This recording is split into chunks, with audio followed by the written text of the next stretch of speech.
जय हिंद दोस्तों। So last video में हमने डेवलपमेंट ऑफ प्रेस देखा कि मॉडर्न इंडिया के टाइम पे कैसे कैसे प्रेस डेवलप हुआ, क्या क्या उसने रोल प्ले किया, हिंदुस्तानियों के लिए कैसे वो हेल्पफुल रहा, और ब्रिटिशर्स ने उसमें किस तरीके से गतिरोध लगाए जिससे कि जो बातें हैं हिंदुस्तानियों की वो एक दूसरे तक ना पहुंच पाएँ इजीली। तो बहुत सारे डेवलपमेंट्स भी हुए, नो डाउट। बट जब डेवलपमेंट हुए तो उसके बाद दे फेल्ट कि जो भारतीय हैं उनके लिए भी एक सुविधा हो रही है कि उनको भी ब्रिटिशर्स के बारे में अलग अलग जानकारियाँ अलग अलग जगहों पे बैठ के मिल रही हैं अबाउट द डिफरेंट प्लेसेस। तो वहाँ पे वर्नाकुलर प्रेस एक्ट जैसी चीज़ें आई या गैगिंग एक्ट आया। तो ये हमने कम्प्लीटली देखा। Now we will move to social religious movements. और सोशल रिलीजियस मूवमेंट जो हैं वो भी स्टार्ट होते हैं अराउंड 19th सेंचुरी की द बिगनिंग फेज में ही, और फिर ये कंटिन्यू रहेंगे। So let's start with the first question of social religious movement. The first question here is, which category of population were primarily attracted by socio-religious reform movements of the 19th century? तो mainly कौन कौन सी जो classes थी वो attracted थी इससे, ठीक है। तो देखिए, intellectuals, urban upper caste, poor ordinary classes and liberal princess.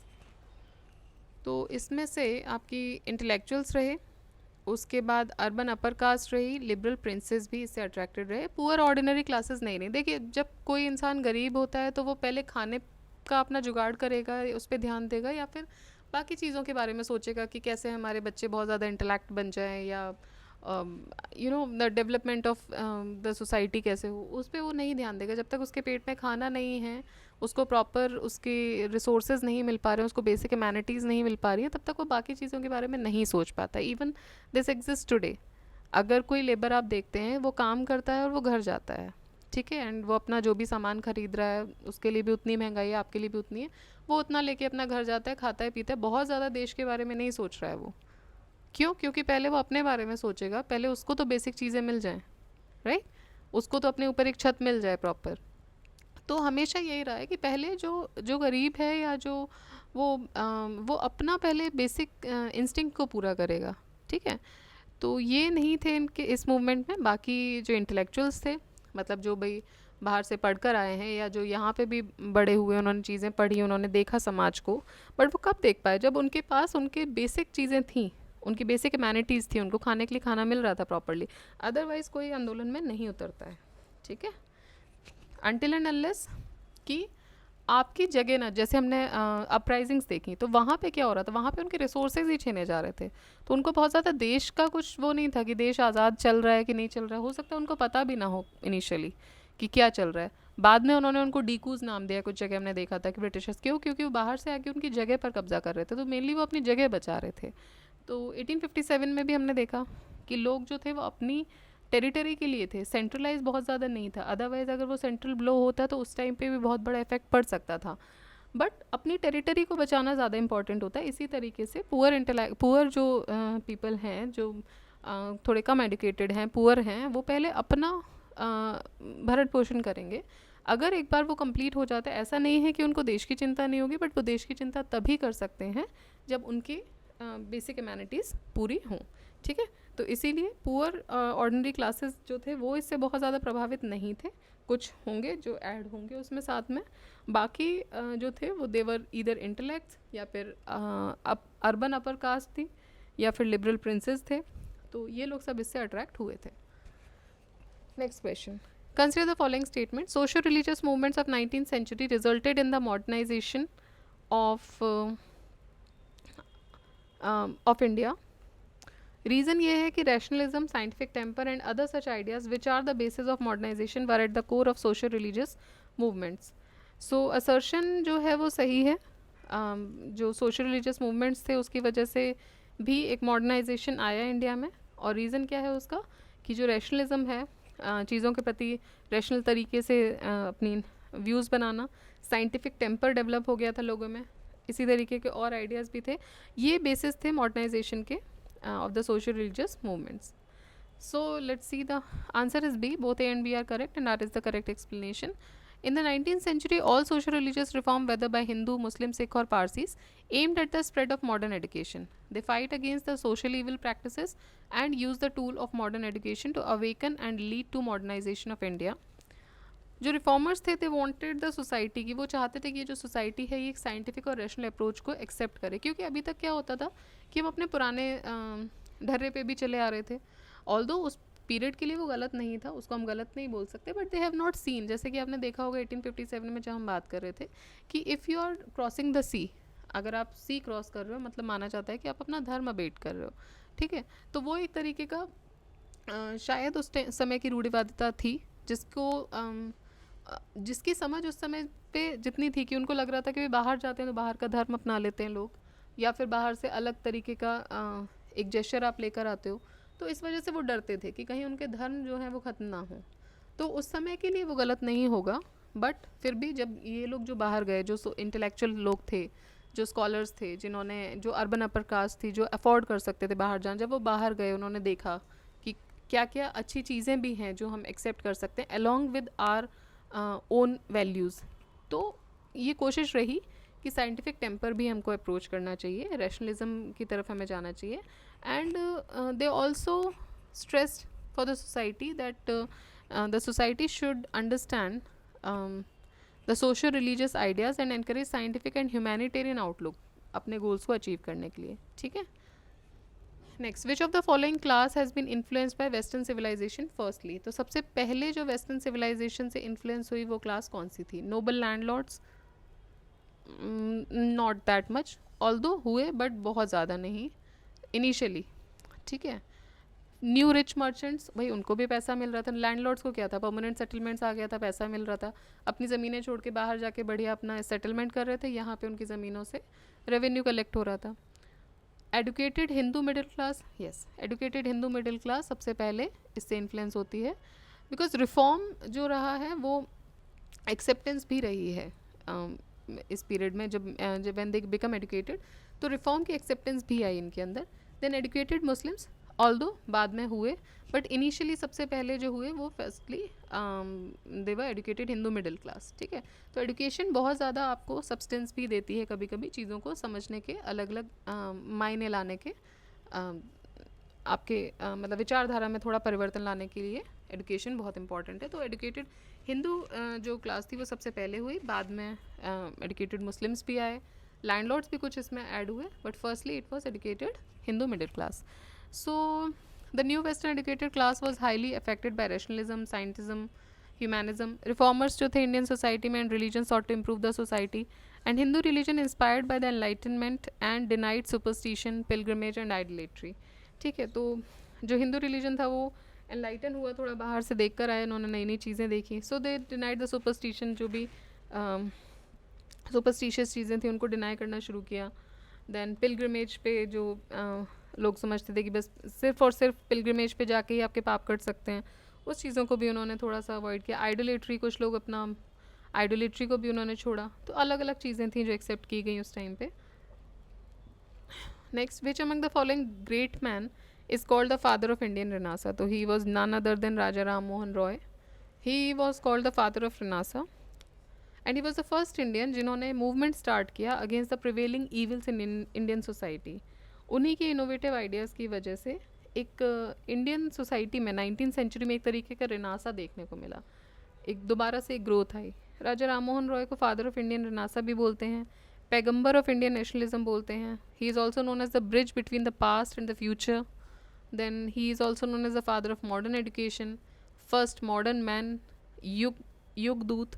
तो बहुत सारे नाम इनको दिए गए because he took the courage and he fighted against the social evils of the society. he wanted कि भाई पास्ट को भी नहीं छोड़ना है, लेकिन जो फ्यूचर में जो दिख रहा है, जो चीज़ें हो सकती हैं कंपैरेटिवली, जो अच्छी हो सकती हैं, जिसकी वजह से कुछ चेंजेस आ सकते हैं सोसाइटी में, उनको भी एक्सेप्ट करने में कोई बुराई नहीं है.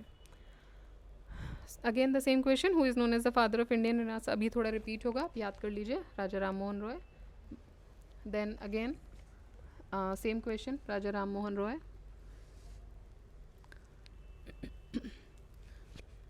Who was the leading envoy of renaissance movement? Ram Mohan Roy. ठीक है, बार बार मैं पूरा रिपीट नहीं कर रही हूँ, आप देख लीजिए, हमने सारी चीज़ें यहाँ डिस्कस कर ली कि उनको क्या क्या बोला जाता था। पैगंबर of Indian nationalism, bridge between the past and future, father of modern father of modern India, first modern man, युगदूत, ये सब उन्हीं के लिए दिए गए थे, जो भी टाइटल्स थे।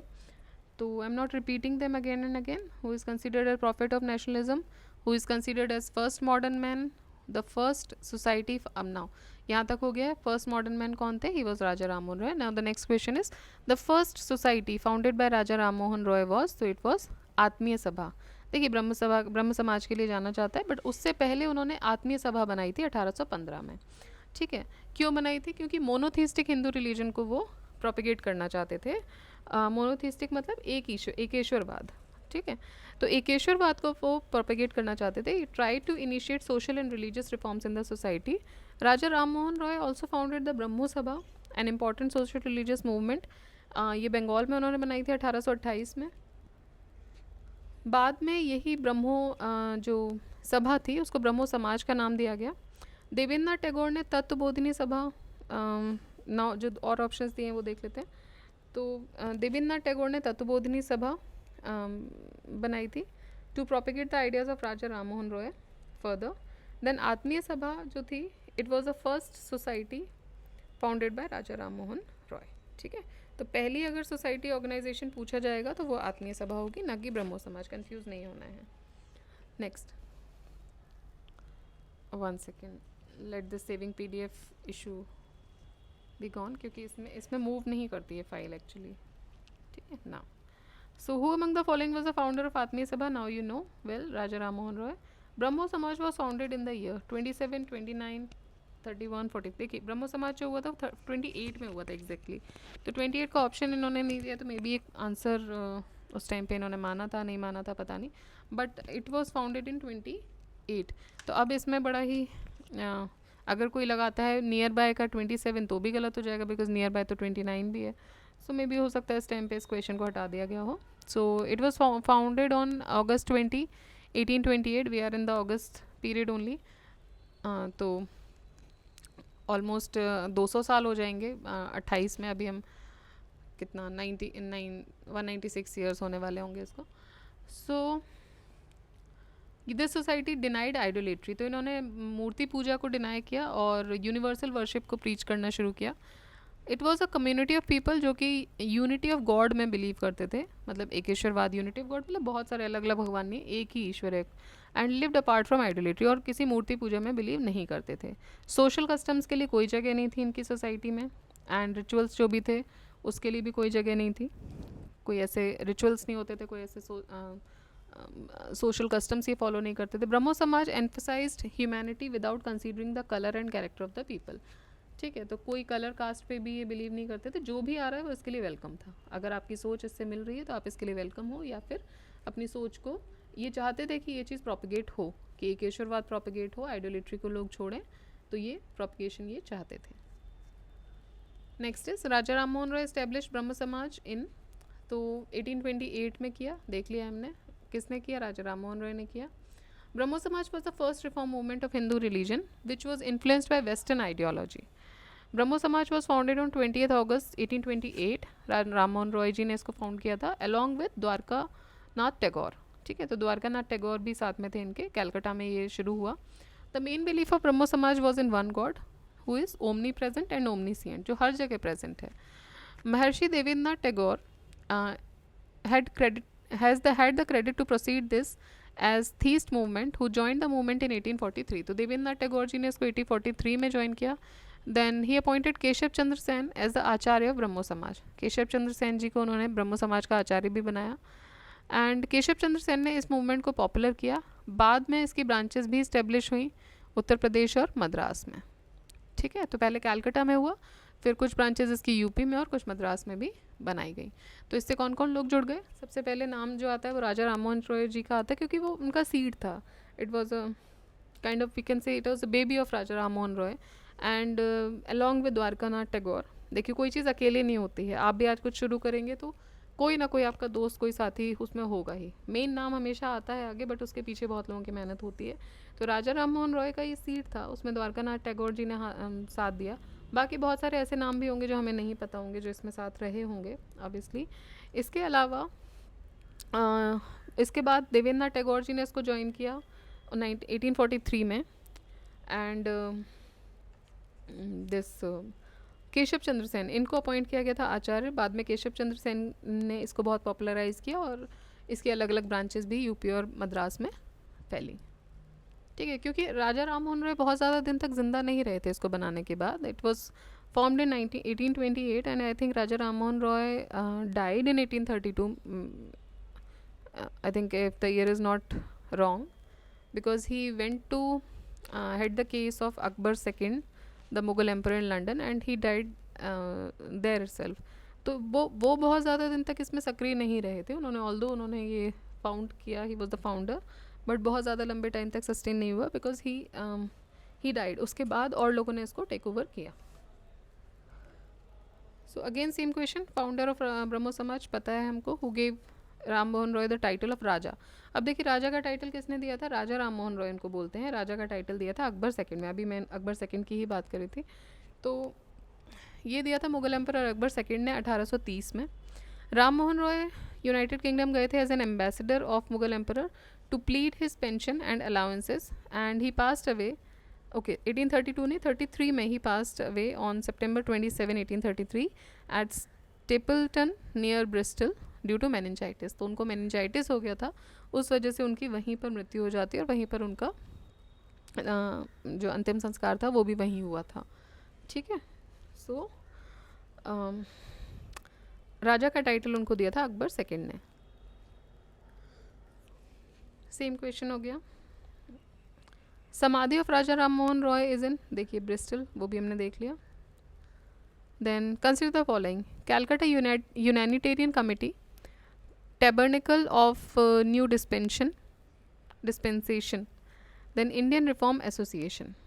ठीक है, तो ये पूछ रहे हैं कि केशव चंद्र सेन जो हैं, he was associated with the establishment of which of the above. Calcutta Unitarian committee के साथ नहीं थे वो बनाई थी राजा राम मोहन रॉय ने, द्वारका नाथ टैगोर ने और विलियम एडम ने। जबकि Keshav Chandra Sen led the foundation of the temple called tabernacle of new dispensation.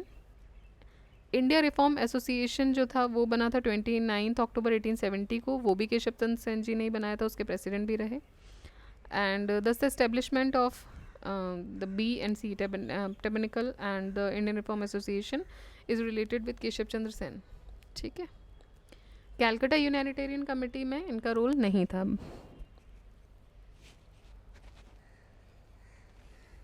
The founder of भारतीय ब्रह्मो समाज, देखिए एक तो था ब्रह्मो समाज, अब भारतीय ब्रह्मो समाज के फाउंडर कौन थे, तो ये थे केशव चंद्र सेन। इसकी भी एक स्टोरी है, देख लेते हैं। There is an interesting story related to it. So Brahmo Samaj Dwarka Nath Tagore and Raja Ram Mohan Roy उन्होंने स्टार्ट किया। बाद में देवेंद्रनाथ टैगोर ने इसको आगे बढ़ाया। उसके बाद उन्होंने केशव चंद्र सेन को इसका आचार्य नियुक्त किया और उसके केशव चंद्र सेन के मतलब जब ये अंडर रहा तो ये बहुत फैला भी, इसने मतलब प्रोपिगेट हुआ अच्छे से और इसकी ब्रांचेस भी अलग अलग जगहों पर बनी। नाउ भारतीय ब्रह्म समाज किसने बनाया, तो भारतीय ब्रह्म समाज के फाउंडर थे केशव चंद्र सेन। अब देखिए होता क्या है कि देवेंद्रनाथ टैगोर ने stripe the title of acharya from Keshav Chandra Sen in 1865। ठीक है, तो उनसे आचार्य का टाइटल उन्होंने ले लिया, किसने, देवेंद्रनाथ टैगोर ने। तो Keshav Chandra Sen came out of the original Brahmo Samaj and group under the influence of Devendranath Tagore called themselves Adi Brahmo समाज। ठीक है, तो केशव चंद्र सेन वहाँ से निकल गए, उनसे आचार्य का टाइटल लिया गया बिकॉज ऑफ सम रीजंस और वो वहाँ से निकल जाते हैं। और देवेंद्रनाथ टैगोर अपने ब्रह्म समाज को बोलने लगते हैं आदि ब्रह्म समाज। ठीक, and the group under the leadership of Keshav Chandra Sen, और जो ग्रुप केशव चंद्र सेन के साथ था। अब देखिए क्या होता है जब एक कोई ग्रुप एक बड़ा ग्रुप बन जाता है, उसमें दो इंपॉर्टेंट नाम भी हैं। मान लीजिए कि दो इंपॉर्टेंट फैक्शंस हैं, एक देवेंद्रनाथ टैगोर के साथ रहा और एक केशव चंद्र सेन के। तो कुछ लोग तो केशव चंद्र सेन के साथ भी होंगे, कुछ देवेंद्रनाथ के साथ भी होंगे। अब ब्रह्मो समाज की कौन वो करेगा कि भाई दिस इज ब्रह्मो समाज, तो देवेंद्रनाथ टैगोर ने बोल दिया कि हमारा जो ब्रह्मो समाज है ओरिजिनल है, इसीलिए हम इसको आदि ब्रह्म समाज नाम दे रहे हैं कि जो चला आ रहा है। केशव चंद्र सेन और उनके फॉलोअर्स उस ग्रुप को छोड़ के बाहर निकले, उन्होंने जो अपना ग्रुप का नाम रखा वो रख दिया उन्होंने भारतीय ब्रह्मो समाज या फिर नियो ब्रह्मो समाज। फिर 1878 में जो नवीन ब्रह्मो समाज था वो ये फिर से डिवाइड हो गया। जब केशव अब ये फिर से अभी यहाँ तक जो थे नवीन नियो ब्रह्मो समाज के जो प्रेसिडेंट थे वो थे केशव चंद्र सेन, उसके हेड थे उस ग्रुप के। अब क्या होता है, केशव चंद्र सेन ने अपनी 13 साल की बेटी को किंग ऑफ कूच बिहार के साथ शादी करवा दी। ठीक है, इसके एक्शन को अपोज करने के लिए, ये किसी को भी पसंद नहीं आया कि आप बहुत रिफॉर्म्स की बातें कर रहे हो, आप बहुत सारे रिफॉर्म्स लेके आना चाह रहे हो, बट उसके बावजूद आपने खुद की बेटी की शादी, वो भी 13 साल की उम्र में, छोटी सी उम्र में, आपने कूच बिहार के राजा से जो कि उम्र में बड़े थे उनसे करवा दी।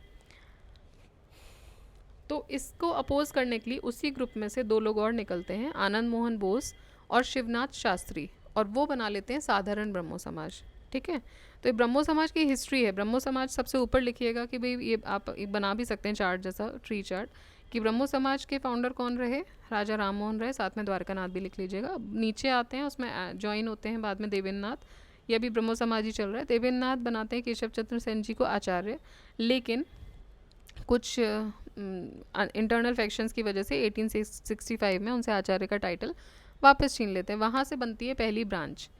जो पुरानी ब्रांच थी, जो देवेंद्रनाथ टैगोर के साथ जो लोग रुक गए, उनको नाम मिला आदि ब्रह्मो समाज, और जो केशव चंद्र सेन जी के साथ बाहर निकला है उन्होंने अपना एक ग्रुप बना लिया, भारतीय ब्रह्मो समाज। भारतीय ब्रह्मो समाज अच्छे से काम करता रहा 65 से लेकर 78 तक।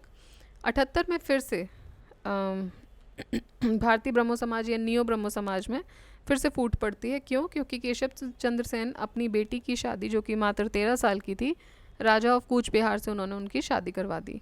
और इसको अपोज करते हुए आनंद मोहन बोस और शिवनाथ शास्त्री जी बाहर फिर से निकलते हैं, एक और फैक्शन होता है और एक नया समाज बनता है जिसका नाम रहा साधारण ब्रह्मो समाज। ठीक है, यहाँ तक क्लियर है? तो ये याद रखिएगा, इसमें थोड़ा कन्फ्यूजन हो जाता है, अगर एक बार स्टोरी आपने पढ़ ली तो फिर नहीं आएगा। देखिए, अब एक नोट दिया हुआ है इसमें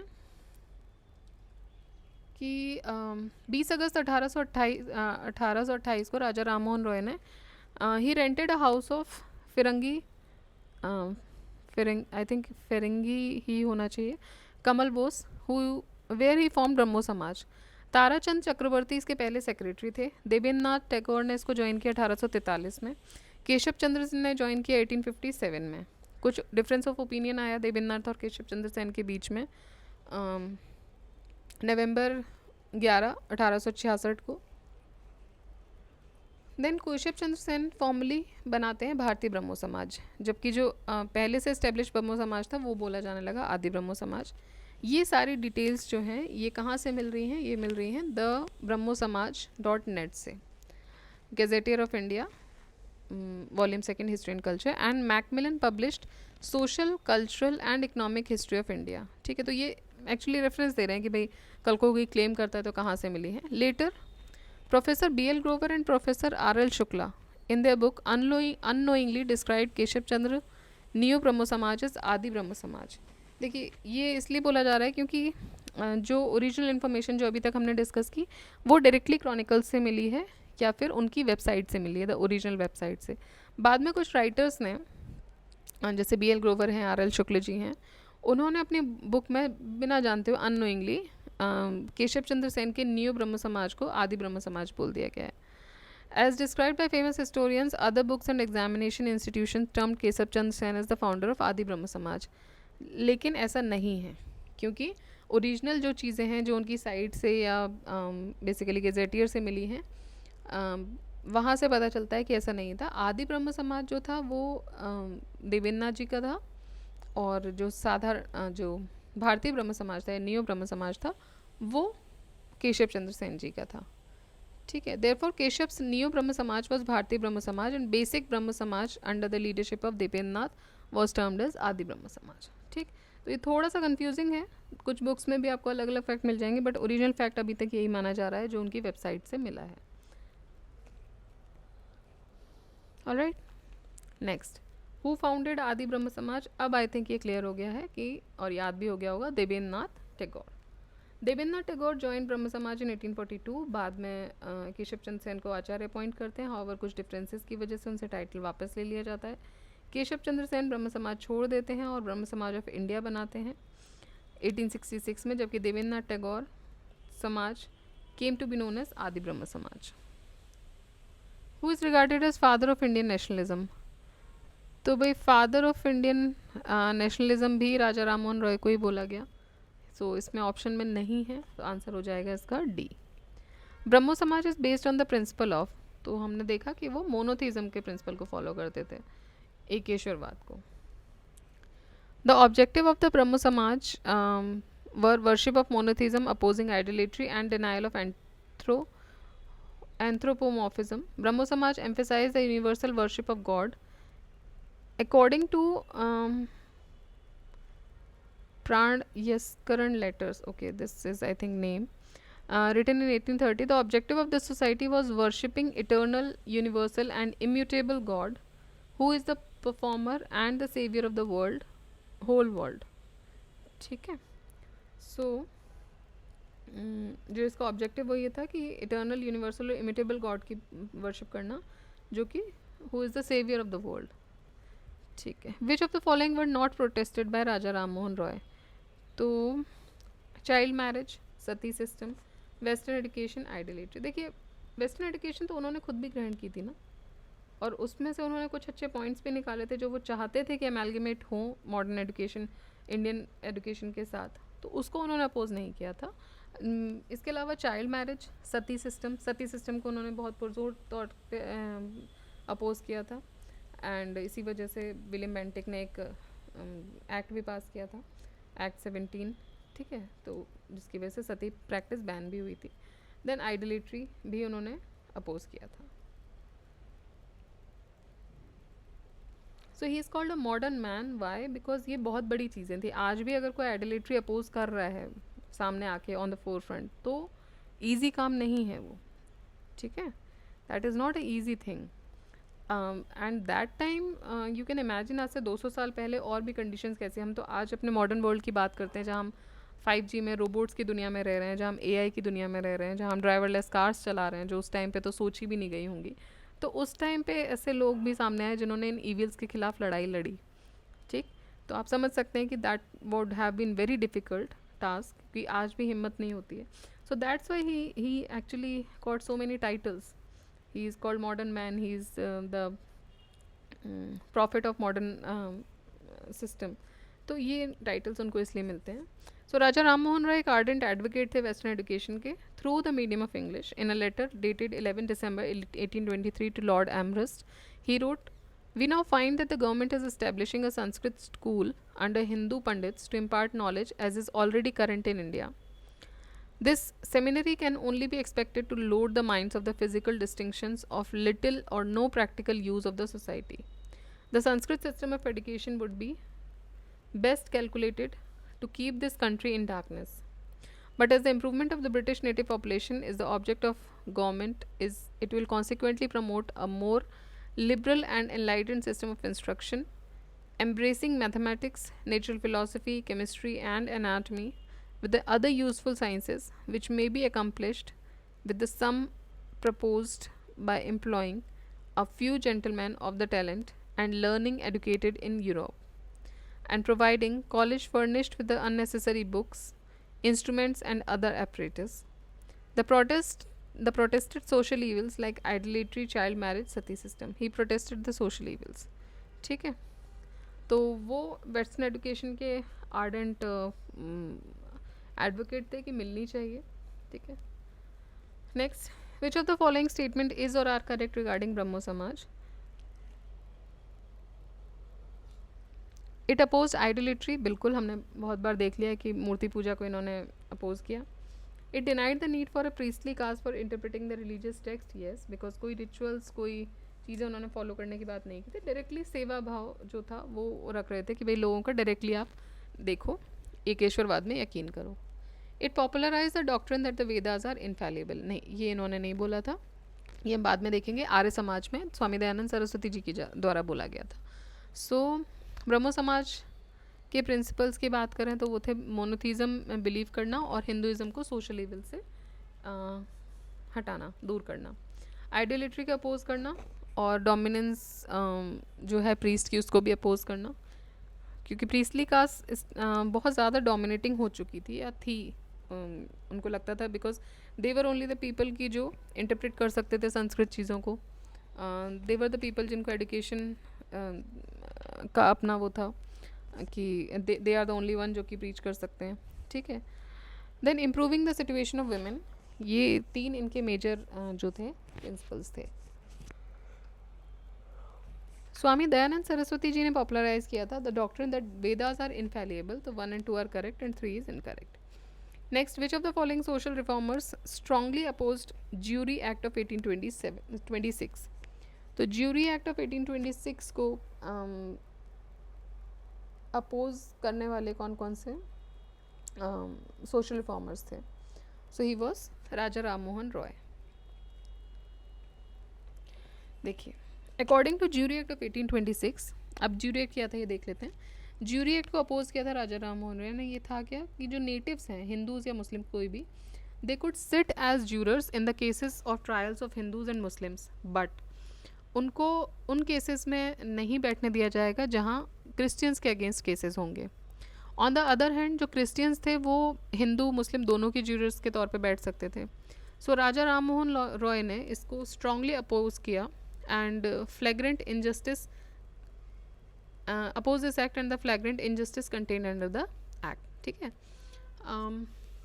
जैसे कि अब बाद में पढ़ेंगे, अभी 1881 के टाइम पे इल्बर्ट बिल आएगा जिसको अपोज किया गया था। उसमें भी ऐसा ही था कि मतलब जो वाइट्स हैं उनको ट्राई नहीं कर सकता है इंडियन जज, मतलब उसमें आया था कि कर सकता है बट इसका ऑपोजिशन आया था तो उसको हटाना पड़ा था। So that was the Ilbert bill conspiracy. उसी तरीके से ये ज्यूरी एक्ट भी है, तो ये आप याद रखिएगा, jury act is important act. इसमें क्या था कि जो हिंदूज़ और मुस्लिम्स हैं वो हिंदूज़ और मुस्लिम्स को ही ज्यूरर्स के तौर पे दे कैन ट्राई और they can sit, right. Hindu और मुस्लिम के केसेस में ही बैठ सकते हैं बट क्रिश्चियंस के केसेस में नहीं बैठ सकते, जबकि क्रिश्चियंस जो हैं वो अपने क्रिश्चियंस के खुद के और हिंदू मुस्लिम दोनों के में बैठ सकते हैं। Next, the best representative of new Hindustan in the second half of 19th century was.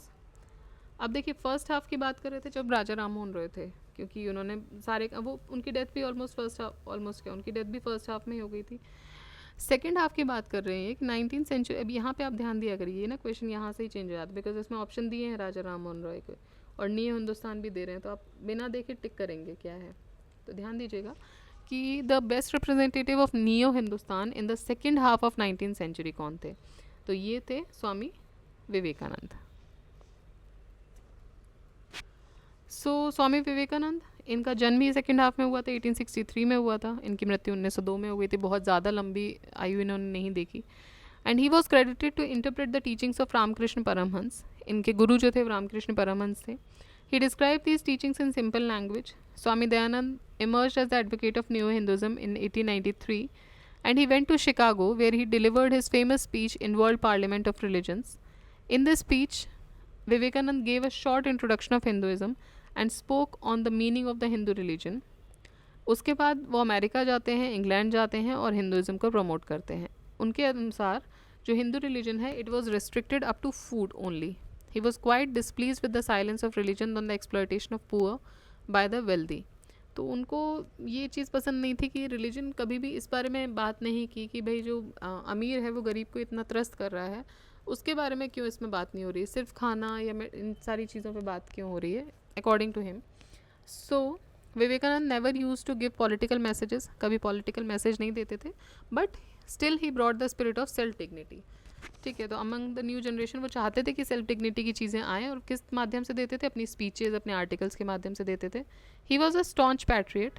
Subhash Chandra Bose ने उनके बारे में बोला था, so far as Bengal is concern, Swami Vivekananda may be regarded as the spiritual father of modern nationalist movement.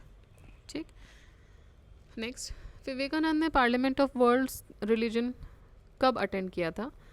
Chicago में। तो उन्होंने attend किया था 1893 में।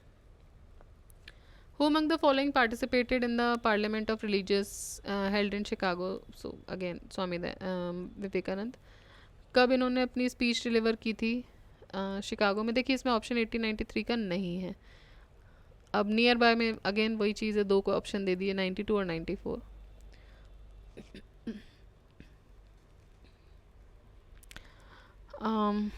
Who among the following represented India at the world parliament of religions at Chicago in 1893? तो he was Swami Vivekananda.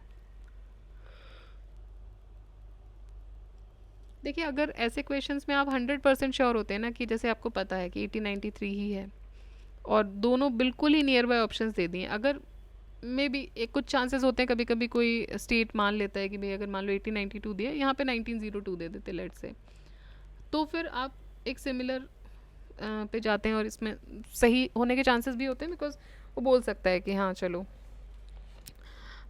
ये reason है.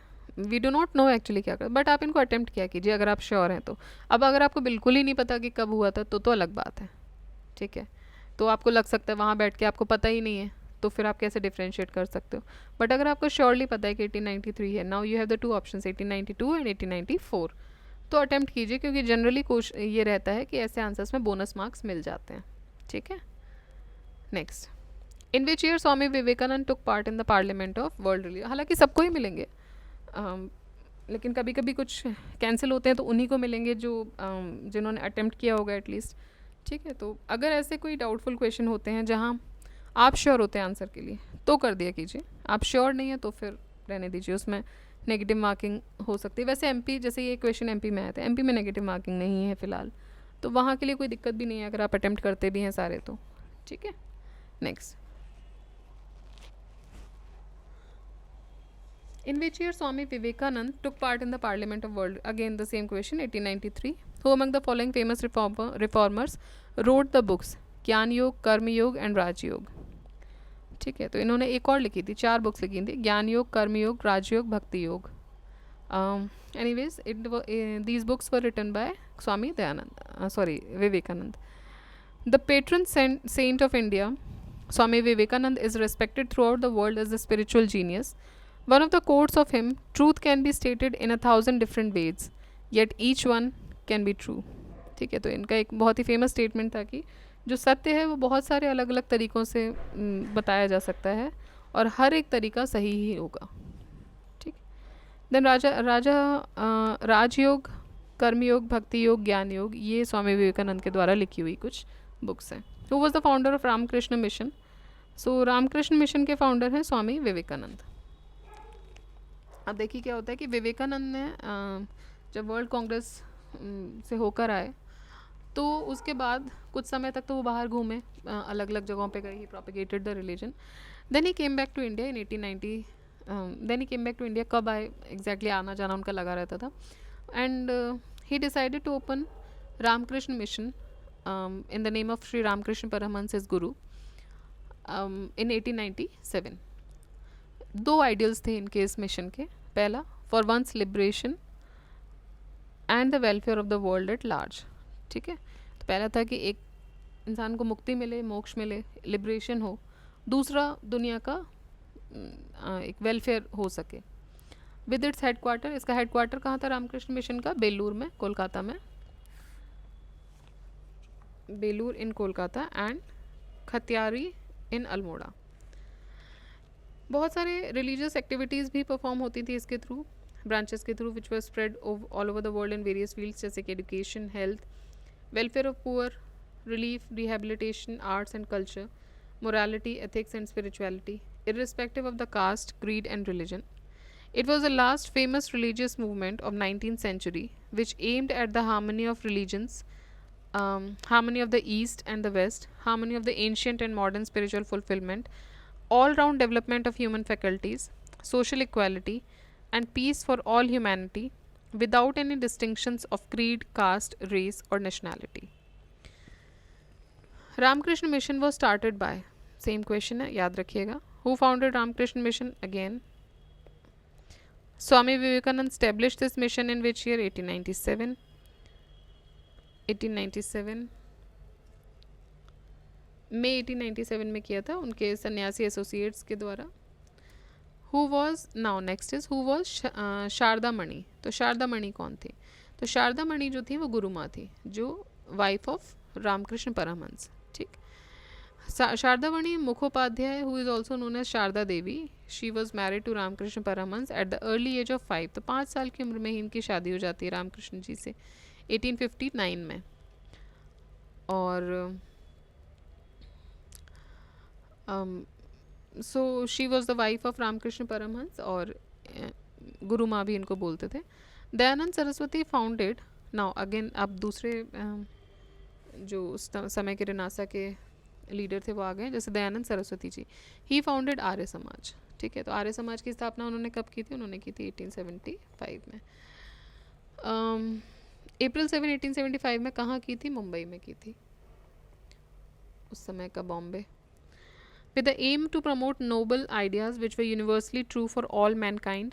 1877 में हेडक्वार्टर्स जो थे आर्य समाज के वो स्टेब्लिश किए गए लाहौर में. देखिए ये क्वेश्चन भी आता है कि इनिशियली उसका हेडक्वार्टर लाहौर में बनाया. इनिशियली उसका हेडक्वार्टर मुंबई में था, ठीक है, जब वो बनाया गया. फिर 1877 में इसको लाहौर शिफ्ट किया गया. Arya Samaj advocated peaceful and progressive human living. Swami used Arya Samaj as a platform to launch its campaign against social evils that were prevalent in Hindu society at that time. Swami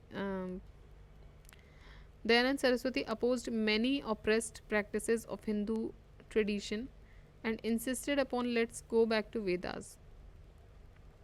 He worked for abolishing several social stigmas जैसे कि child marriage, casteism. 1892-93 में आर्य समाज जो था उसको 2 groups में divide किया गया. A group was of supporter of western education and the second group was the opponent of western education. ठीक है, तो 1892-93 में आर्य समाज 2 ग्रुप्स में बढ़ गया. एक तो था जो वेस्टर्न एजुकेशन का सपोर्टर बन गया, एक जो था वो वेस्टर्न एजुकेशन को अपोज कर रहा था. स्वामी श्रद्धानंद, लेखराज एंड मुंशी राम ये ओपोनेंट्स थे वेस्टर्न एजुकेशन के, और इन्होंने एक नया ऑर्गेनाइजेशन बनाया जिसका नाम रखा गुरुकुल 1902 में. देन लाला लाजपत राय, हंसराज ये मेन सपोर्टर्स थे वेस्टर्न एजुकेशन के, और इन्होंने बनाया दयानंद एंग्लो वैदिक कॉलेज. ठीक है, सो जो सपोर्टर्स थे उन्होंने बनाया एंग्लो वैदिक कॉलेज 1902 में. और कौन कौन थे सपोर्टर? लाला लाजपत राय, हंसराज, बाकी स्वामी श्रद्धानंद, लेखराज और मुंशीराम ये ओपोनेंट्स थे वेस्टर्न एजुकेशन के, और इन्होंने गुरुकुल की स्थापना की 1902 में. Next, the year Arya Samaj founded was, तो ये बना था 1875 में. किसने इस्टेब्लिश किया था? दयानंद सरस्वती जी ने. Who of the following is the responsible for the revival of Vedas? Again, Dayanand Saraswati. The founder of Arya Samaj, Dayanand Saraswati, used to believe in Vedic culture. उन्होंने स्लोगन भी दिया था Let's go back to Vedas, and attributed all the belief from the Vedic period until today as a false religion. ठीक है. Swami Dayanand has unfurled the flag in 1867 known as Pakhand Khandini Pataka on the bank of Ganga river. तो उन्होंने गंगा नदी के किनारे पाखंड खंडनी पताका के नाम से एक फ्लैग भी अनफर्ल किया 1867 में. To enlighten the common man against the superstition and other bad rituals that were prevailing in that time. उन्होंने पुराण की ऑथेंटिसिटी को भी डिनाई किया, and as he believe that they were responsible for idolatry. तो उन्होंने पुराणों को भी वो वेदास को मानते थे, पुराणों को भी उन्होंने एक तरीके से क्या बोलेंगे डिनाई किया, बिकॉज वो उनका कहना ये था कि पुराणों की वजह से आइडोलेट्री हिंदुइज़्म में एंटर की, जो मूर्ति पूजा है वो हिंदुइज़्म में एंटर की. एंड स्वामी दयानंद एक लॉजिकल, साइंटिफिक और क्रिटिकल एनालिसिस भी उन्होंने किया फेथ का. एनी रिसेंट के हिसाब से Swami Dayanand was the first person जिन्होंने बोला था that India is only for Indians. Swami Dayanand Saraswati is also known as the Martin Luther King of India for his efforts in religious reforms. ठीक है, तो उनका जो बेसिकली वो प्योरली वेदास को मानते थे. वो बोलते थे कि ये जो वेद हैं वो प्योर हैं. पुराण बाद में लिखे गए, बहुत सारे इंटरप्रिटेशंस की वजह से लिखे गए, और उन्हीं की वजह से कहीं ना कहीं आइडोलेट्री भी आई हिंदुइज़्म में, या बहुत ज़्यादा फेमस हुई, जो कि सही नहीं था अकॉर्डिंग टू स्वामी दयानंद सरस्वती. और उन्होंने एक नारा भी दिया था that's let's go back to Vedas. ठीक है. Martin Luther King of India किसको बोलते हैं? स्वामी दयानंद सरस्वती को, उनके रिलीजियस रिफॉर्म्स की वजह से. सत्यार्थ प्रकाश ये किसने लिखी थी? ये भी स्वामी दयानंद सरस्वती जी ने लिखी थी. सत्यार्थ प्रकाश मतलब द लाइट ऑफ ट्रूथ. ये एक मास्टरपीस है दयानंद सरस्वती जी का, जो 1875 में लिखा गया था. कुछ लोग इसे मैग्नम ओपस भी बुलाते हैं. Swami Dayanand सरस्वतीज original name was मूल शंकर, तो ये भी याद रखिएगा उनका ओरिजिनल नेम क्या था, मूल शंकर तिवारी। इनका जन्म हुआ था 1824 में इन टंकारा, गुजरात, इन अ रिच ब्राह्मण family. Arya Samaj is a Hindu reform movement जो कि बनाया गया दयानंद सरस्वती जी के द्वारा 1875 में। Swami Dayanand Saraswati had unfurled the flag in 1867 known as Pakhand Khandini पताका, गंगा नदी के किनारे, जिससे कि कॉमन लोग जो हैं वो सुपरस्टिशंस के अगेंस्ट आवाज़ उठाएं और जो भी बैड रिचुअल्स हो रहे हैं जो प्रिवेल कर रहे थे उस टाइम पे उनके खिलाफ आवाज़ उठाएं। ऑल्सो पुराण की अथॉरिटी को इन्होंने डिनाई किया बिकॉज वो मानते थे कि पुराणों की वजह से ही हिंदुइज़्म में मूर्ति पूजा का प्रवेश हुआ है।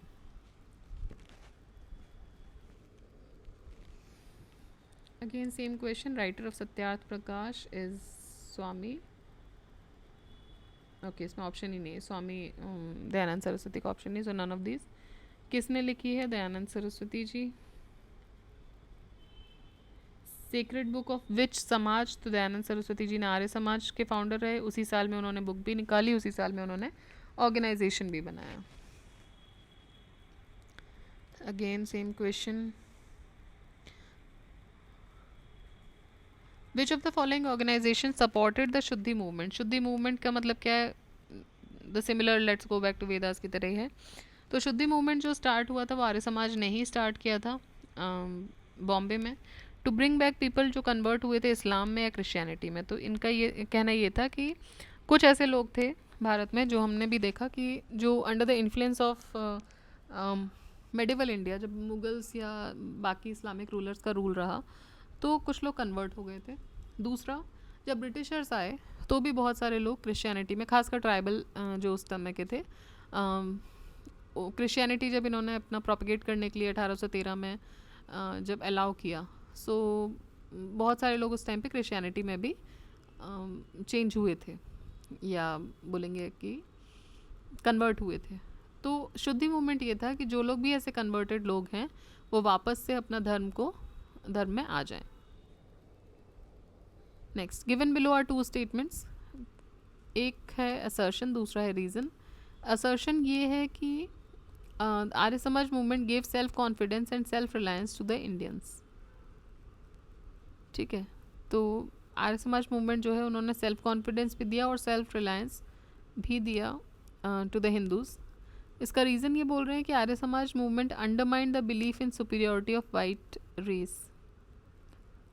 नहीं देखिए सही है बट इसका स्टेटमेंट, इसका रीज़न नहीं है ये, ठीक है। So answer is B, both A and R true but R is not the correct explanation of B. Arya Samaj establish by Saraswati ji in 1875 at Bombay. इसका मेन एम था री इस्टेब्लिश करना वैदिक रिलीजन को अपने प्योर फॉर्म में, एंड ऑल्सो सोशली, पॉलिटिकली और religiously integrate होना इंडिया के साथ। इसके अलावा it also aim to instil self confidence, तो ये सेल्फ कॉन्फिडेंस और सेल्फ रिलायंस भी लाना चाहता था। देन खासकर मतलब मेनली खास करके हिंदूज़ में, क्योंकि हिंदू रिवाइवल ऑर्गेनाइजेशन था ये। Then Arya Samaj accepted the superiority of Hindus and rejected the white race superiority belief. तो दोनों ही सही हैं लेकिन वो इसका रीज़न नहीं है। Who of the following said good government is no substitute for self government. तो ये बोला था स्वामी दयानंद जी ने। इन्होंने बोला था कि जो गुड गवर्नमेंट है वो सेल्फ गवर्नमेंट का सब्सटीट्यूट नहीं हो सकती। आप कितनी भी अच्छी गवर्नमेंट बना लो, लेकिन अगर कोई बाहर वाला आके आप वो गवर्नमेंट बना रहा है तो वो कभी भी सेल्फ गवर्नमेंट का सब्सटीट्यूट नहीं हो सकता, ठीक है। So he was a reformer who believed in pragmatism. He preached against many rituals of Hindu religion, जैसे कि idol worship, caste by birth, animal sacrifices etcetera, and restrictions of women from reading Vedas. Dayanand Saraswati was clearly of the view that good government is no substitute for self-government. Though Arya Samaj was never a political body, लेकिन फिर भी वो sentiments जो थे लोगों के उसको spread करने में इट हेल्प्ड अ लॉट. ठीक है. So sorry.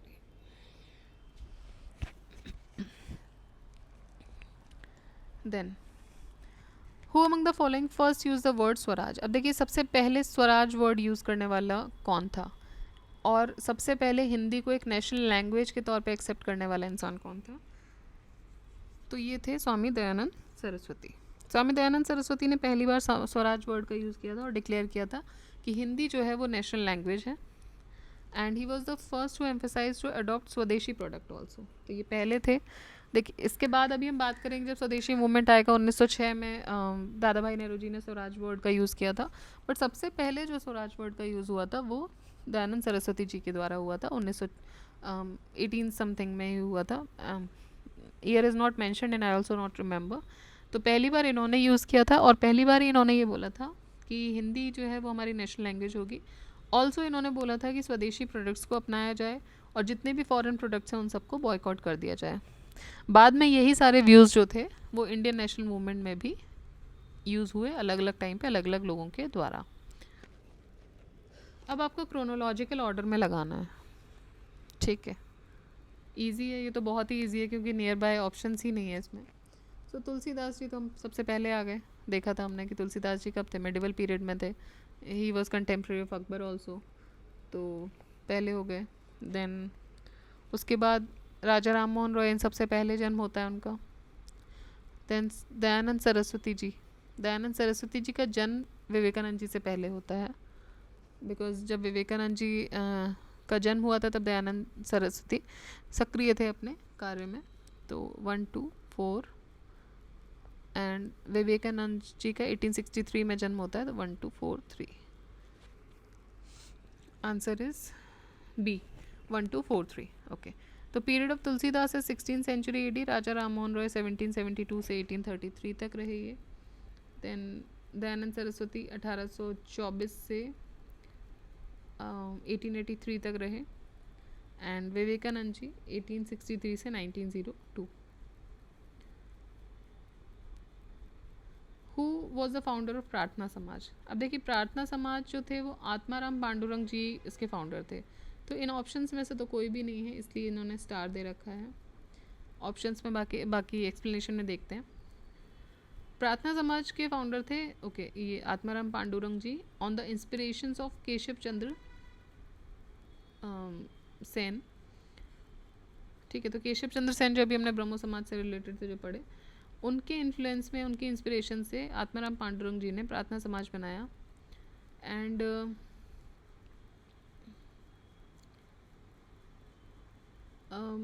Mahadev Govind Ranade join the society in 1869.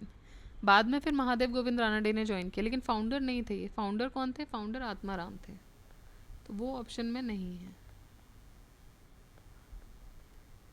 Atmaram Pandurang इन्होंने शुरू किया था 1867 में. महादेव जी ज्वाइन होते हैं 1869 में. Movement was started for religious and social reforms in Maharashtra and was much more like Brahmo Samaj. The main objective of this society were disapproval of caste system, raising the age of marriage for both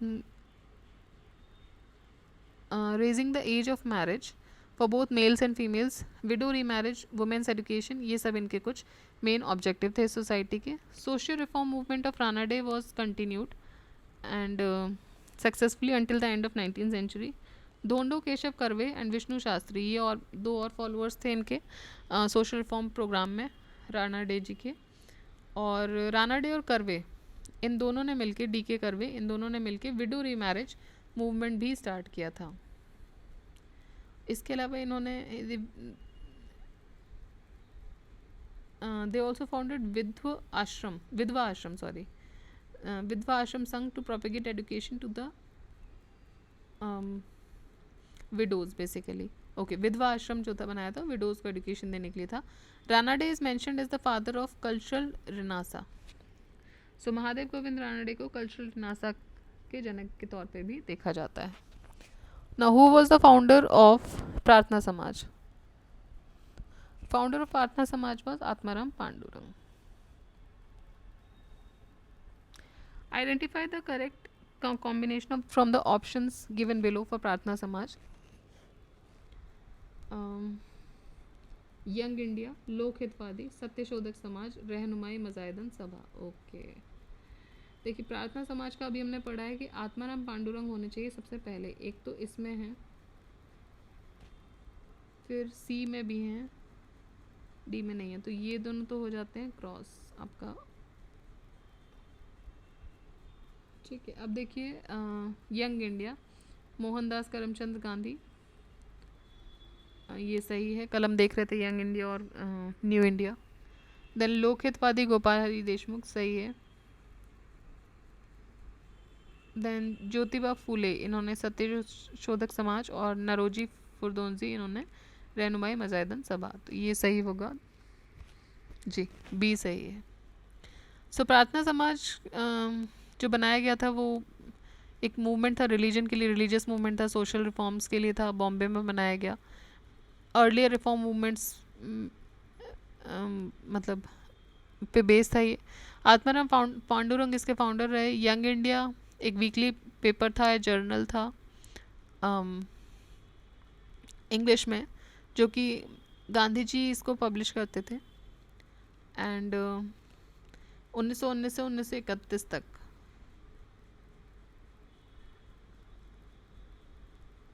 then Gopal Hari Deshmukh Indian activist रहे ये, and thinker, social reformer and writer, और ये लोकहितवादी बोले जाते थे. Then उसके बाद सत्यशोधक समाज, ये ज्योतिबा फुले ने स्टार्ट किया था पुणे 24 सितंबर 1873 को. रहनुमाई मजायदन सभा जो है वो that was started in 1851 by Naoroji Furdonji. ठीक है. Others were Parsi religious reformation. Okay, तो ये पारसी रिलीजियस रिफॉर्म एसोसिएशन था, बाकी हिंदू रिलीजियस रिफॉर्म एसोसिएशन थे. Who is the founder of Prarthana Samaj? Atmaram Pandurang. Who was the chief director of Pratna Samaj in Maharashtra? So it was Mahadev Govind Ranade ji.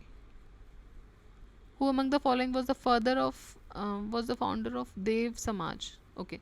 तो देखिए 60 question तक प्रार्थना समाज के क्वेश्चन हम डील कर रहे हैं. ये चैप्टर थोड़ा बड़ा है इसलिए 2 पार्ट्स में ले लेंगे. देख लेते हैं इसमें टोटल क्वेश्चंस कितने हैं.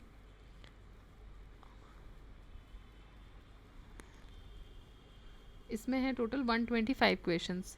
ठीक है, तो 60 क्वेश्चन इसमें कर लिए हैं हमने, बाकी 65 हम नेक्स्ट वीडियो में कर लेंगे, क्योंकि अदरवाइज़ ये बहुत लेंदी वीडियो बन जाएगी. और एक पूरा समाज के क्वेश्चन तक हमने कंप्लीट भी कर लिया है. प्रार्थना समाज जो है वो यहाँ पे कंप्लीट हो गया. अब देव समाज की बात स्टार्ट हो रही है.